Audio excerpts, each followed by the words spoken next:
இவ்வளவு மீனுக்கும் இவ்வளவு இஞ்சி இவ்வளவு மிக்சியில் அம்மி இருந்தால் அம்மியில் அரைக்கலாம், அம்மி இல்லைல்ல, அதனால் மிக்சியில் ஒரு அடி லேசாக ஒரு தட்டு தட்டி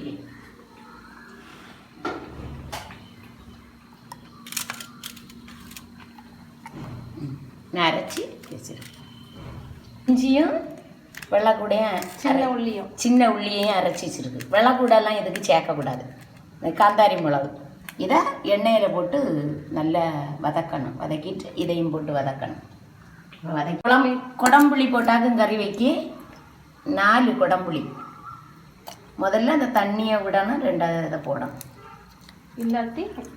இல்லாட்டி சாதா புளி போட்டுக்கிடுங்க. உங்கள்கிட்ட குடம்புளி இருந்தால் போடுங்க, இல்லாட்டு சாதா புளி போட்டால் பாரு. நான் இப்போ குடம்புளி போட்டு வைக்கேன். போட்டதே திருப்பி 1 ஸ்பூன் மல்லிப்பொடி, 1 ஸ்பூன் வத்தல் பொடி. இது ஆனால் நீங்கள் எல்லாம் ஒன்று போல் இருக்குன்னு நினைக்கக்கூடாது. இது வித்தியாசமாக இருக்கும் டேஸ்ட்டு.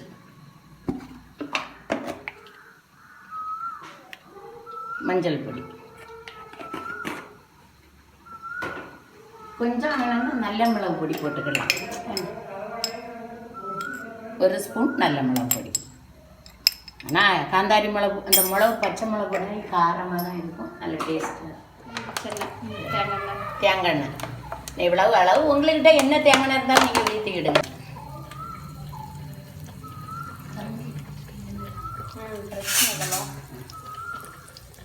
இந்த காந்தாரி மிளகு தான் பழுத்துட்டு, ஆனால் டேஸ்ட்டாக இருக்கும். நான் பொடி போட்டு இதை இப்படி வதக்கணும். பச்சை மிளகும் போடலாம், ஒரு 5 பச்சை மிளகு கீறி இப்படி போட்டுக்கிடலாம். இப்படி மீன் குழம்பு போட்டுருங்க. இனி இந்த இஞ்சியும் இதையும் சதைச்சது, சின்ன வெங்காயம் பொடி உள்ளியும் இடும். பெரிய வெங்காயம் இல்லை, சின்ன வெங்காயம், சின்ன உள்ளி நல்லா வதக்கி விடணும்.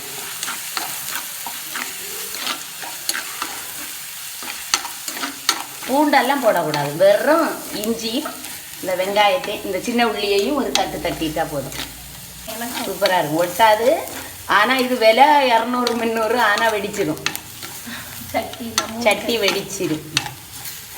அந்த வெங்காயம், அந்த உள்ளி, சின்ன உள்ளிக்க மணம் செம்ம மணம்.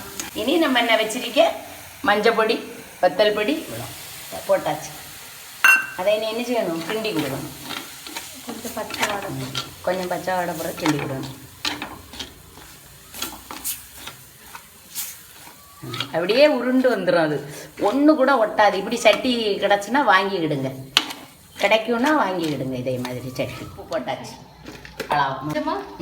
உப்பு கொஞ்சமாக உப்பு. மீன் இவ்வளோ 50 ரூபா. ஒரு மீன் கிடையாது, ஆனால் கிடச்சி. எவ்வளவு கொதியாக வருதான். இதை இப்போ அவிச்சு தின்னணும்னு நிற்கா, அதனால் நீங்களும் இதை பார்த்து அவிச்சு தின்னா. மீன் பொடி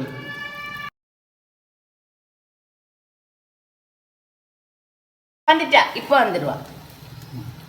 இந்த மீன் போட்டாச்சு. குடம்புளியில் உள்ள தண்ணியை விட்டு தான் இந்த மீனை இது பண்ணினது. இனி இந்த குடம்புளி கிடைச்சா இது போடுங்க, இல்லாட்டா பரவாயில்ல, நீங்கள் சாதா புளி போட்டால் போதும். அவ்வளோதான்.